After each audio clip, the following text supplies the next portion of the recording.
और सत्ता के टेम्परेचर में आज हम बात करेंगे। आज का विषय है अब आगे का उत्तर प्रदेश कैसा होगा। जी हाँ, क्योंकि सत्ता में वापसी तो हो ही गई है, लेकिन विपक्षियों को मुंह तोड़ जवाब भी मिल गया। नतीजों से पहले किए जा रहे बड़े बड़े दावों की हवा भी निकल गई। रहा अब भी आसान नहीं होगी, सामना तो करना ही होगा। विपक्ष ने जोर तो पूरा लगाया, लेकिन हुई प्रचंड वापसी। योगी की चुनौतियां और अब आगे का उत्तर प्रदेश।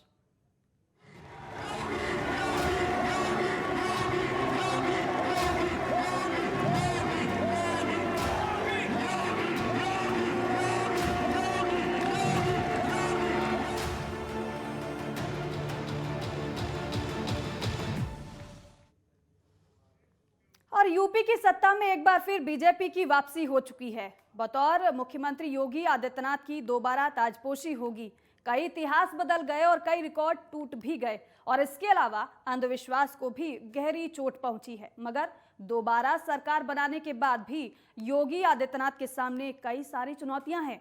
इन चुनौतियों से निपट पाना योगी आदित्यनाथ के लिए आसान नहीं होगा।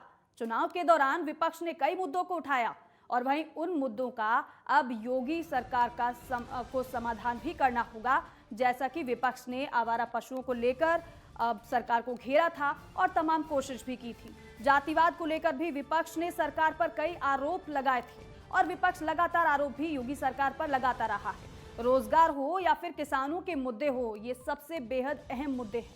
वहीं इन सबके साथ ही अपराधियों पर कार्रवाई कर सख्त छवि को बनाए रखना भी बड़ी चुनौती है।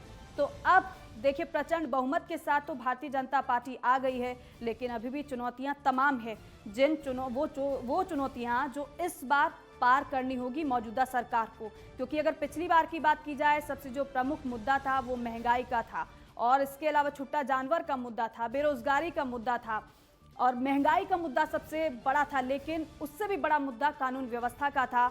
इन सभी चुनौतियों को पार करना होगा मौजूदा सरकार को, क्योंकि प्रचंड बहुमत जनता ने तो दिया है। लेकिन उन चुनौतियों को पार कैसे किया जाएगा?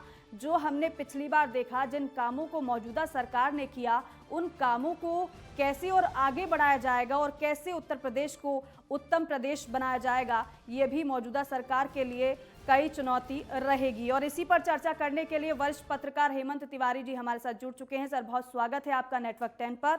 अब सर देखिए, अब चुनाव हो गया, नतीजे भी आ गए, भारतीय जनता पार्टी प्रचंड बहुमत भी पा गई, लेकिन बड़ा सवाल यह है कि अब आगे का उत्तर प्रदेश कैसा होगा, कौन कौन सी चुनौतियां होंगी? क्योंकि चुनौतियां तो तमाम है। आप कैसे देख रहे हैं उत्तर प्रदेश को उत्तम प्रदेश कैसे बनाया जाएगा? देखिए दीपिका, यह अलग किस्म का इलेक्शन था, अलग तरीके के परिणाम आए हैं। रवायत टूटी है। रवायत यह है कि एक बार जो सरकार बना लेता है दोबारा नहीं आता है। तो जब सियासत में रवायतें टूटती हैं तो हमें अच्छे परिणामों की अपेक्षा होती है और सकारात्मक अपेक्षा होती है। उत्तर प्रदेश ने शायद इसी अपेक्षा, इसी उम्मीद के साथ योगी आदित्यनाथ और नरेंद्र मोदी के चेहरे को चुना। तो एक बड़ा अवसर है, और सरकार का सौभाग्य है कि उसने ये परंपरा तोड़ी। जब सौभाग्य आपके साथ रहता है तो फिर आपको मजबूत इरादे के साथ बेहतरी के लिए काम करना चाहिए। वही अपेक्षित है, और मुझे लगता है कि जिस नियोजित तरीके से भारतीय जनता पार्टी ने चुनाव लड़ा, 5 साल की सरकार के दौरान जो दिक्कतें थी, जो कमियां थी, जिसको वो एड्रेस नहीं कर पाया प्रॉपर्ली, उस पर उन्होंने अपना स्पष्ट अहमत रखा। हम इसको दूर करने की कोशिश करेंगे। जैसे आपको याद हो गया, आपने जिक्र किया आवारा पशुओं का बहुत बड़ा इशू। भारतीय जनता पार्टी को पहले से लेकर आखिरी चरण तक इसका नुकसान उठाने का खतरा था। लेकिन जब इस देश की राजनीति का सबसे चमकदार और सबसे वजनदार शख्स नरेंद्र मोदी उत्तर प्रदेश में आते हैं इलेक्शन कैंपेन करने, वो तीसरे चरण के प्रचार में ही इस बात को साफ साफ कह देते हैं कि भाई ये समस्या तो है, और इस समस्या का हम समाधान 10 तारीख के बाद वो इतना सम्यक ढूंढेंगे कि इससे आपको निजात मिल जाएगी। और एक बात और बता दूं, ये जो बड़ी समस्या थी, इस समस्या को, इसमें कोई शक नहीं, सरकार ने अपरोक्ष रूप से स्वीकार किया कि समस्या का समाधान 5 वर्ष में वो नहीं निकाल पाए, लेकिन प्रधानमंत्री के एंडोर्समेंट के बाद बहुत सकारात्मक संदेश गया और ये जो बड़ा इशू था ये डिफ्यूज हुआ। तो जब इस तरह के नेगेटिव इश्यूज डिफ्यूज होते हैं तो निश्चित रूप से सब आप सरकार की जिम्मेदारी बन जाती है। लेकिन एक बड़ी बात मैं बता दूं आपके चैनल पर, 30 दिसंबर 2021 को उत्तर प्रदेश में सरप्राइजिंगली एक नए चीफ सेक्रेटरी आते हैं, DS मिश्रा, जिनको इस देश की ब्यूरोक्रेसी में प्रधानमंत्री नरेंद्र मोदी का सबसे विश्वस्त अधिकारी गिना जाता है। प्राइम मिनिस्टर की जितनी महत्वाकांक्षी योजनाएं थी, बड़ी योजनाएं थी, सेंट्रल विस्टा से लेकर के गरीबों को आवास देने और शहरों की बेहतरी को उनका जो इरादा था उसको अंजाम देने का, वो सारा जिम्मा संभाल रहे थे DS मिश्रा, यानी दुर्गा शंकर मिश्रा, 1984 बैच के IAS अधिकारी हैं। रिटायरमेंट के एक दिन पहले उनको जब भेजा गया तो बहुत आश्चर्य हुआ, लेकिन मुझे नहीं हुआ क्योंकि मैं जानता था कि किस उद्देश्य से प्रधानमंत्री उनको उत्तर प्रदेश में भेज रहे हैं और उनको एक्सटेंशन दे रहे हैं। तो अभी 1 वर्ष तक, यानी बिल्कुल हेमंत जी, तमाम चुनौतियां हैं वो पार करना होगा सरकार को। विनोद शर्मा जी वरिष्ठ पत्रकार हैं, वो भी हमारे साथ जुड़ चुके हैं। सर बहुत स्वागत है नेटवर्क 10 पर आपका। सर हम चर्चा कर रहे हैं कि अब आगे का उत्तर प्रदेश कैसा होगा, आप इसे किस तरीके से देख रहे हैं, आप क्या मान रहे हैं, कौन कौन सी प्राथमिकता रहेंगी सरकार की सबसे पहले जिससे उत्तर प्रदेश को उत्तम प्रदेश बनाया जा सके? धन्यवाद आपका। सबसे महत्वपूर्ण बात यह है कि उत्तर प्रदेश जिस एजेंडे पर चुनाव लड़ा गया उसी एजेंडे पर आगे बढ़ना है। सबसे पहला जो विकास की बात चल रही है जी, क्योंकि अयोध्या का विकास लगभग पूरा हो रहा है, मंदिर बन रहा है। अगला चरण उनको मथुरा में करना है और देखना अभी इस अगले 5 साल में मथुरा के विकास पर काम होना है। जहां तक मेरी जानकारी है जी, उसके मुताबिक योजना बन चुकी है और मथुरा की योजना ऐसी नहीं है जिस तरह अयोध्या में कॉरिडोर बन रहा है, इसी तरीके से मथुरा के चारों तरफ श्री कृष्ण से जुड़े हुए चिन्हों को जोड़ते हुए एक चक्र बनाया जाएगा। जब भी आप मथुरा में प्रवेश करेंगे तो आपको एहसास होगा कि मथुरा में प्रवेश कर रहे हैं। और यही नहीं, जेवर एयरपोर्ट जो बन रहा है, नोएडा इंटरनेशनल एयरपोर्ट जेवर में, वहां से सीधे द्वारकाधीश और बांके बिहारी मंदिर के लिए एक कॉरिडोर बनाया जा रहा है। तो ये एक विकास की अवधारणा अध्यात्म के साथ जोड़कर और धार्मिक पर्यटन के रूप में जोड़कर जो तैयार की जा रही है, वो पश्चिम उत्तर प्रदेश, बीच में अवध और उधर वाराणसी, जो इन तीनों को जोड़कर तैयार की जा रही है, वह तो है ही है साथ में। लेकिन आगे आने वाले दिनों में आप देखेंगे जो एक्सप्रेसवे तैयार हो रहे हैं वो 2024 की नींव रखेंगे। जहां तक मेरा अनुमान है 2023 में दिवाली के आसपास अयोध्या में राम मंदिर पर भव्य आयोजन ऐसा होगा जो 2024 के चुनाव की तैयारी को ध्यान में रखते होगा। और अप्रैल में जब 2024 में रामनवमी का पर्व होगा, वो पूरे देश के लिए मंदिर तब तक खुल जाएगा।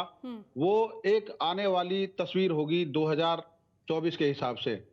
जब तक पूरे उत्तर प्रदेश की जहां तक बात करें, आज हम ये देख रहे हैं कि पूरे प्रदेश में जो निम्न वर्ग का लोग हैं उनको जरूरत है सरकार की योजनाओं की क्रियान्वयन की। जहां तक महंगाई एक बहुत बड़ा मुद्दा है, इसके साथ साथ उनको जो योजनाओं का लाभ पूरी तरीके से नहीं मिल पा रहा है उसको लागू करना सरकार की प्राथमिकताओं में होगा।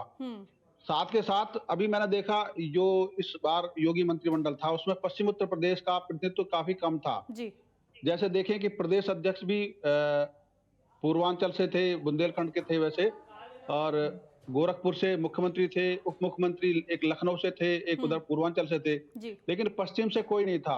इस नई सरकार में पश्चिम से कोई ना कोई ऐसा महत्वपूर्ण जिम्मेदारी में होगा जिससे संतुलन बना रहेगा।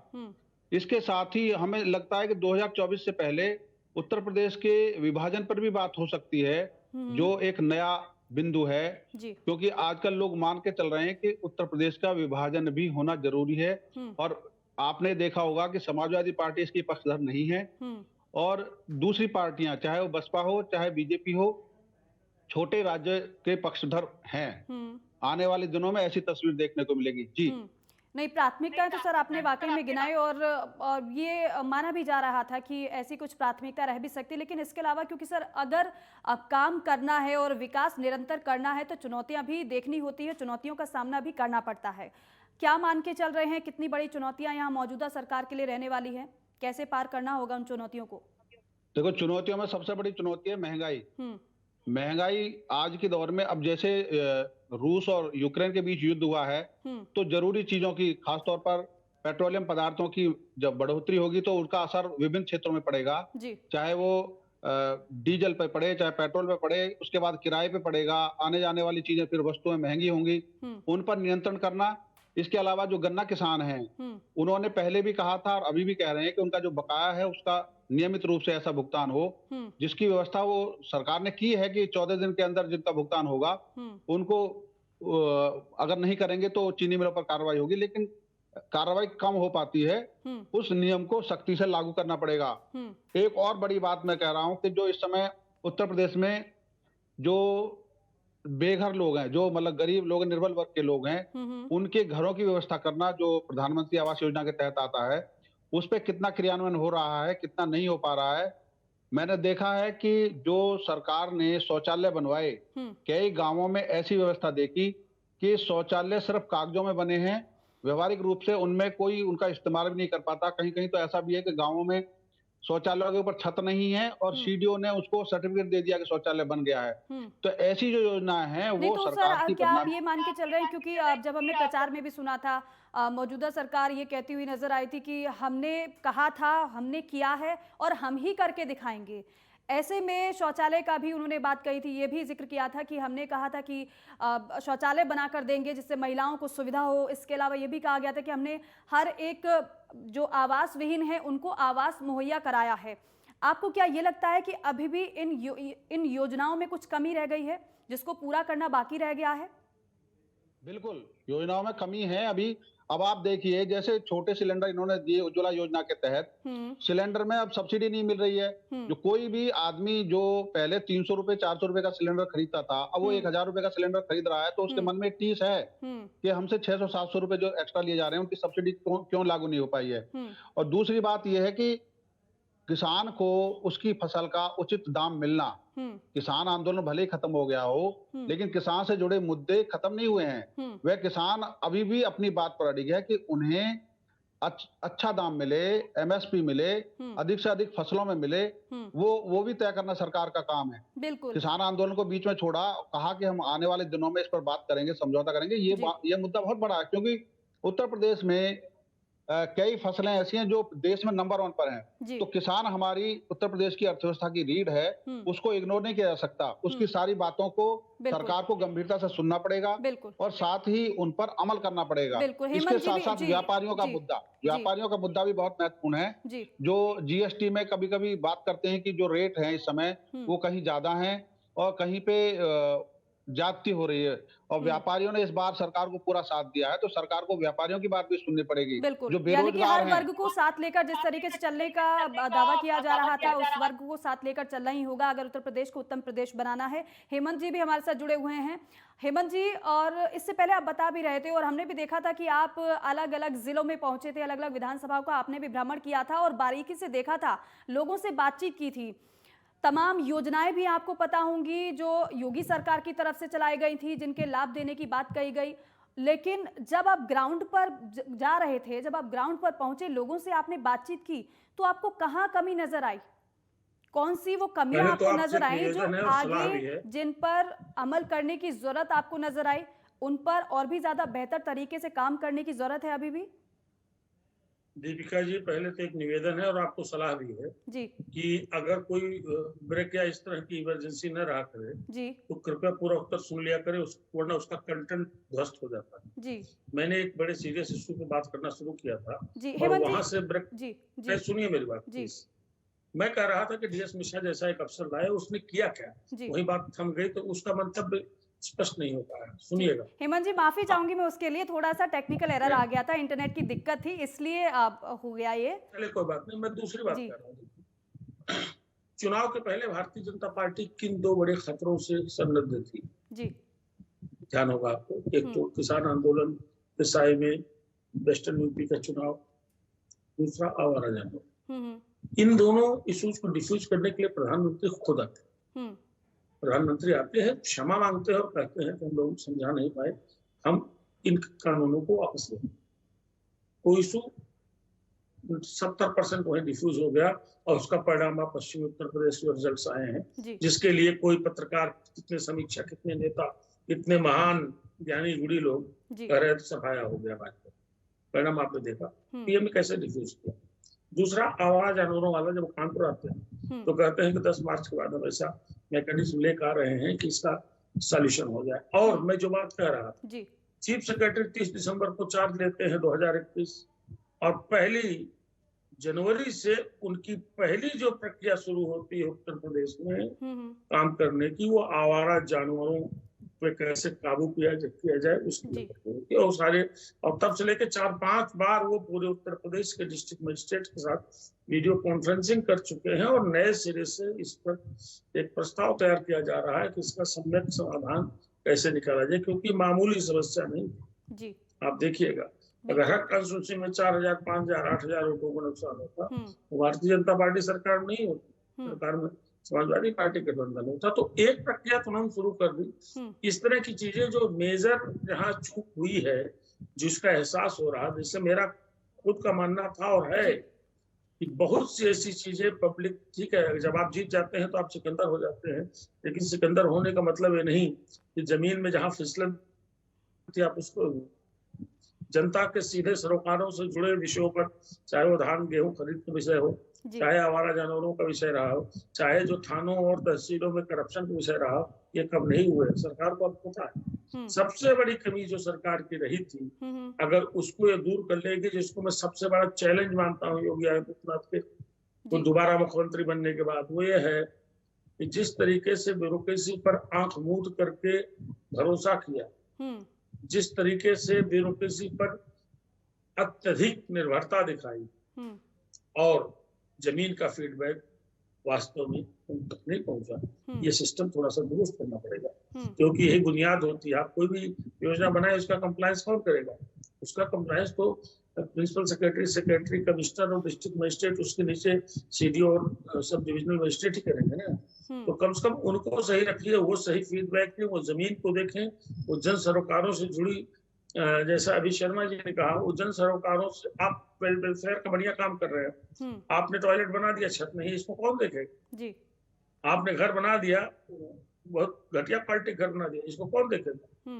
एक नेक्सस जो निचले स्तर पर लेखपाल और ग्राम सेवक और ग्राम प्रधान के बीच में चलता है, जिसके नाते इस तरह की बहुत अच्छी स्कीम्स के परिणाम बहुत अच्छे नहीं आते हैं, इसको देखना पड़ेगा, इसकी मॉनिटरिंग करना ब्यूरोक्रेसी का काम है। मुझे लगता है कि इस बार योगी आदित्यनाथ को एक नए तरीके से काम करने की जरूरत है।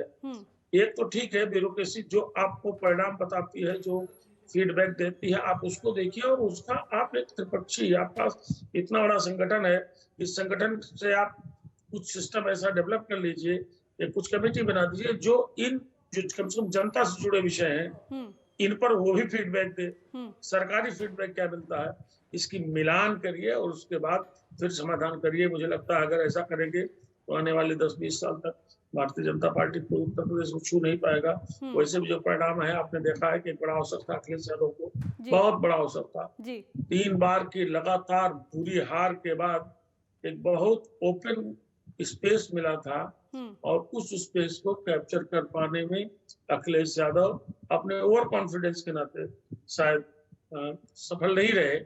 उनको भी इस बात का एहसास होगा और सरकार को भी चाहिए कि जो कमियां आपकी किसी तरीके से, चाहे प्रधानमंत्री के अपीयरेंस के नाते, चाहे आपके बड़े नेताओं और राष्ट्रीय स्वयंसेवक संघ जो एकदम फोकस्ड काम कर रहा था उसके समझाने के नाते ढकी छुपी रख गई, उनको इतना कम से कम उसमें इतना पैबंद लगा दीजिए, उसको इतना दुरुस्त कर दीजिए, इतना बेहतर तरीके से रफू कर दीजिए कि फिर तो आपके लिए मुसीबत न बने। क्योंकि सीटें भले मिल गई हैं भारतीय जनता पार्टी को 270, 272, लेकिन ध्यान रखिएगा कम से कम 70 से 80 ऐसी सीटें हैं जहां जीत का मार्जिन बहुत कम है, और अगर यह नकारात्मक जाता तो सोच लीजिए क्या दशा होगी। इसलिए जब अवसर पर अवसर मिला है, परंपरा तोड़ करके उत्तर प्रदेश की जनता ने आपको मौका दिया है, तो आप भी परंपरा तोड़ करके जमीन को देखिए। आप खाली सरकारी फीडबैक पर आश्रित मत रहिए। बहुत सी योजनाएं हैं और मेरा मानना है कि डेवलपमेंट की जो स्कीम्स अभी चल रही हैं वो काफी है, उनको बेहतर तरीके से अंजाम दीजिए। बाकी तो एक बात जानिएगा, केंद्र की योजनाओं का, उनको अमल में लाने के तरीके का बहुत सकारात्मक परिणाम यह रिजल्ट से जो चुनाव में आए हैं, तो इसको भी दृष्टिगत रख करके आगे बढ़ना होगा। स्टेट के एक्सचेकर में इतना ज्यादा इंतजाम नहीं होता, इतने ज्यादा नहीं होते, क्योंकि ऑलरेडी आप ऐसी स्कीम बड़ी बड़ी लॉन्च कर चुके हैं जिसपे आप आगे बढ़ रहे हैं। उसमें भी फाइनेंशियल बर्डन बहुत होता है, ये भी देखना होगा। दूसरे एक सबसे बड़ी बात बता दो, उत्तर प्रदेश की पिछले 2-3-4 दशक की सबसे बड़ी कमजोरी है कि आप जब नियोजन करते हैं बजट का, निर्धारण करते हैं बजट का, उसका अप्रूवल लेते हैं स्टेट असेंबली से, लेकिन हर साल, अभी ये महीना जो चल रहा है, दीपिका आप देखिएगा, डेवलपमेंट स्टेट रियल होता है, क्योंकि आप फाइनेंस और प्रोजेक्ट्स का साम्य स्थापित नहीं हो पाता। उत्तर खाली इतना पता करवा लीजिए, अपने कॉरेस्पॉन्डेंट से एग्जैक्टली बता देंगे कि आज की तिथि में यानी 12 मार्च को, 31 मार्च को फाइनेंशियल ईयर क्लोज हो रहा है, तमाम डेवलपमेंट की स्कीम पाइपलाइन में है, तमाम जमीन पे काम हो रहा है, लेकिन कितना फाइनेंस आपने अभी तक खर्च किया, जो बजट एलोकेशन था, जो पैसा आपने एलोकेट किया था, मुझे लगता है कोई ऐसा विभाग नहीं होगा जहाँ 30 से 40%, किसी विभाग में तो 50% से अधिक पैसा भी खर्च ही नहीं हुआ। फिर क्या होता है कि आखिरी महीने में कैसे किसी तरीके से इसका उपयोग किया जाए, उसमें बजट का भी दुरुपयोग हो जाता है। इस तरह की फाइनेंशियल डिसिप्लिन बहुत जरूरी है, और मुझे लगता है कि कोशिश करने के बावजूद यूपी की योगी सरकार गुजरे 5 साल में जो वित्तीय अनुशासन होता है, यानी पैसे खर्च करने की जो योजना होती है समयबद्ध तरीके से, उसको पूरा नहीं कर पाई है। ये भी रवायत बदलनी पड़ेगी, क्योंकि जब जनता रवायत बदल करके आपको लाती है, बड़ी थम्पिंग मेजॉरिटी से लाती है, तो आपसे एक्सपेक्टेशंस बड़े होते हैं, और जो बुनियादी दिक्कतें वर्षों से चली आ रही हैं, खास तौर से जब से जी हेमंत जी, यानी कि ये जिस तरीके से जनता ने परंपरा तोड़ी है, उसी तरीके से परंपराओं को तोड़कर अब सरकार को भी काम करना होगा। विनोद जी, आपका भी यही मानना है? और जैसे कि हेमंत जी कह रहे हैं कि एक नए सिरे से और एक नए तरीके से काम करना होगा। जो बात हेमंत जी ने कही है, मैं इसमें एक महत्वपूर्ण कड़ी ये बोल दूं कि हर एक सरकारी दफ्तर में ये योजनाओं को ढंग से लागू करने के लिए एक डेडलाइन होती है किसी भी चीज को। जैसे जनता की कोई शिकायत आई है, उसको तेजी से निस्तारण किया जाए, उसके लिए मुख्यमंत्री पोर्टल बाकायदा बनाया गया, लेकिन उस पोर्टल पे भी इतनी शिकायतें रहती हैं कि समय से उस पर कार्रवाई नहीं होती है। अगर इस तरह के उस पर कोई मॉनिटरिंग व्यवस्था मजबूती से की जाए, हर सप्ताह ऐसी मॉनिटरिंग की जाए, ताकि जिसके पास जो भी शिकायत आई और उसका निस्तारण समय पर नहीं हुआ, तो उस अधिकारी की जवाबदेही तय होनी चाहिए। बिल्कुल, क्योंकि जनता में भरोसा तभी होता है जब उसका काम समय पर होता है। ये तो एक मामूली वो बातें हैं जो आम आदमी, चाहे वो जिलाधिकारी के यहाँ हर महीने होने वाली मीटिंग में रखता हो, चाहे वो किसी भी सरकारी विभाग में अपनी अर्जी देता हो, अगर उसका निस्तारण समय पर नहीं हो पा रहा है तो उससे सरकार की विश्वसनीयता पर ही सवाल उठते हैं। और प्रशासनिक मशीनरी अगर सही समय पर काम करेगी तो हर सरकार कसौटी पर खरी उतरती है। हर विभाग में कोई समय सीमा तय की जानी चाहिए काम की, कि कोई भी काम कितने दिन में हो सकता है, नहीं हो रहा है तो उसकी किस तरह की लापरवाही सामने आई है, प्रशासनिक स्तर पर लापरवाही है या कोई टेक्निकल एरर रहा है सामने, वो सब चीजें जब तक नहीं होंगी तब तक सरकार की विश्वसनीयता कैसे कायम होगी। और यही अगले 5 साल में काम होना है। मैं देख रहा हूं कि बहुत सारे काम ऐसे हैं जिनमें कागजों में काम होते हैं, लेकिन धरातल पर उतरने में 2-2, 3-3 साल लग जाते हैं। मैं एक छोटा सा उदाहरण बताता हूं कि जब मुलायम सिंह अखिलेश की सरकार थी 2015 में, तो नोएडा में सरकार के अधिकारियों ने एक प्लान बनाया कि एमपी रोड पर एक एलिवेटेड रोड बनेगा। वो रोड का प्लानिंग नहीं बना था, उससे पहले ही अखिलेश सरकार का पत्थर लग गया वहां। 2015 का पत्थर आज भी लगा हुआ है। 2015 में 2 साल सरकार की भी रही अखिलेश सरकार के, लेकिन उन्होंने कोई काम नहीं शुरू किया। और 2017 से 2022 आ गया, नई सरकार ने भी उस पर कोई काम नहीं शुरू किया और वो प्रोजेक्ट अब डंप कर दिया गया एक तरीके से। तो इससे ये पता यानी लगता है कि कि किसी भी ये है विनोद जी, यानी कि ये है कि जो काम जो योजनाएं लाई जा रही है उस पर नजर भी बनाए रखनी बहुत जरूरी है और साथ ही साथ जवाबदेही भी बहुत जरूरी है, जिससे वो योजना बहुत जल्दी से जल्दी पूरी हो जाए और जनता को उसका लाभ भी मिल जाए। आप दोनों का बहुत बहुत शुक्रिया, समय हमारे पास सिर्फ इतना था, हमारे साथ जुड़ने के लिए, चर्चा करने के लिए बहुत बहुत शुक्रिया। तो अब आगे का उत्तर प्रदेश कैसा होगा और आगे का उत्तर प्रदेश कैसा होना है और मौजूदा सरकार की कितनी चुनौतियां रहने वाली है मौजूदा सरकार के सामने, इस पर हमने चर्चा की। और जैसे कि दो वरिष्ठ पत्रकार हमारे साथ जुड़े हुए थे, वो बता रहे थे कि योजनाएं तो तमाम लाई जाती हैं लेकिन उसकी जवाबदेही भी तय करनी होगी सरकार को, जिससे कि जिन लोगों के लिए, जिस जनता के लिए उस योजना को लाया गया है, उसकी जवाबदेही के बाद जब वो पूरी हो जाए तो जनता को उसका लाभ मिल जाए। इसी के साथ ही हमारे इस खास कार्यक्रम में बस इतना ही। आप बने रहिए नेटवर्क 10 के साथ। जय हिंद।